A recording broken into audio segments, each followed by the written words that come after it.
MDMA. All right, let's talk about one of the most used drugs in the world. It's actually a medicine, and we have to navigate our language around this topic. So, calling them drugs is like Terence McKenna says, it's just prohibiting us from having a really mature conversation on the topic. So, what is ecstasy? What is Molly? What is MDMA? It is a phenethylamine, and it's more especially it's an amphetamine, and even more especially it's a methamphetamine. But it's totally different for the clean methamphetamine that you know, which is neurotoxic. MDMA, used properly, can be one of the most healing medicines out there. How does it work though? Why is it called ecstasy? It's called ecstasy because it literally flushes floods your brain with a few good chemicals. It floods the brain with adrenaline, it floods the brain with dopamine, with serotonin, and with oxytocin. Now, there are not many things out there in the world that can evoke the production of oxytocin. One of those things is hugging. If you hug someone for a few seconds, you start feeling the oxytocin. Oxytocin is the molecule of love. It's that feeling of connectedness with the community or with the person, or it's it's the feeling of warmth and connection to people. So MDMA does that, and this is one of the reasons that it's called empathogen and entactogen. Empathogen is because it evokes empathy, both towards others and most importantly towards ourselves. So in this way, we can we can transmute trauma into something that will make our life fuller and happier instead of being traumatic experience. So there are a lot of veteran soldiers that after one or two doses of MDMA, their PTSD is totally gone. Can you imagine the magnitude of that power, of that medicine? One experience. And the horrors of the war no longer affect your life, no longer prevent you from living your life. That's huge. And that's why it's called empathogen. Entactogen is called because it increases all the senses, increase the feelings, and mostly the tactile feeling of touch. So when you touch someone, or if you are being touched, or even if you stretch, like stretching on MDMA is amazing. And it just makes you more sensitive to everything, but in a healthful way. Because when you are able to talk about your trauma in a way that doesn't provoke fear, doesn't provoke grief, sadness, or anger, you are actually able to really work through that and really integrate your experience and um, make it beneficial for you. Instead of trauma usually evokes and elicits many feelings that prevent us.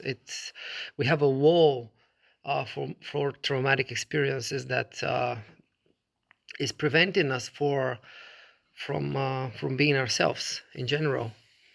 So how does ecstasy does that? How um,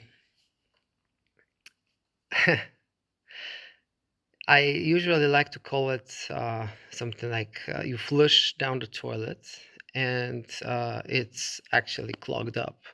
So you get flooded. Like I said, adrenaline, dopamine, serotonin, and oxytocin.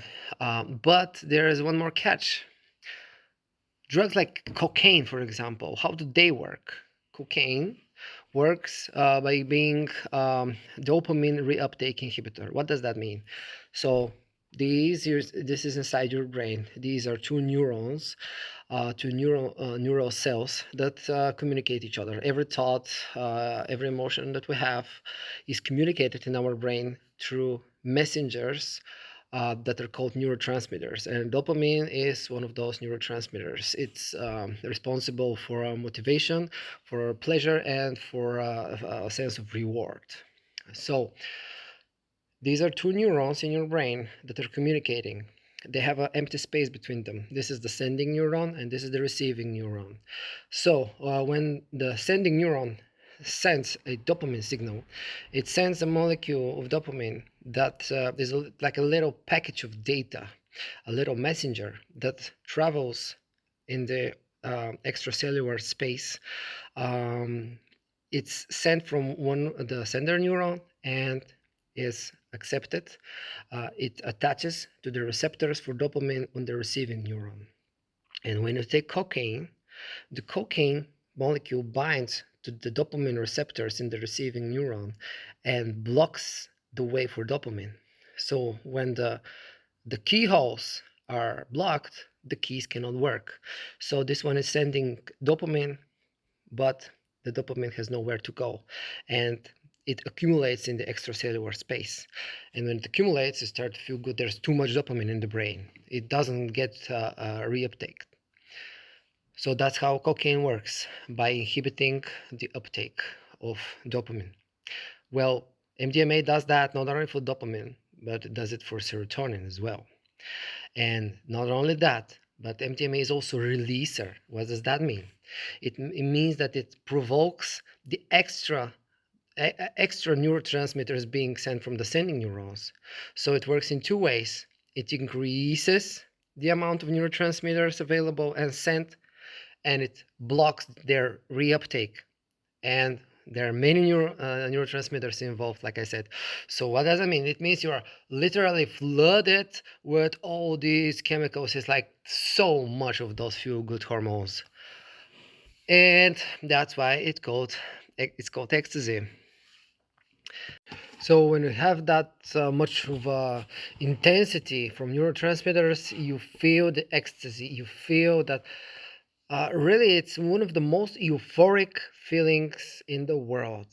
But it comes with a price. And that price is that in the following days, your brain is deprived.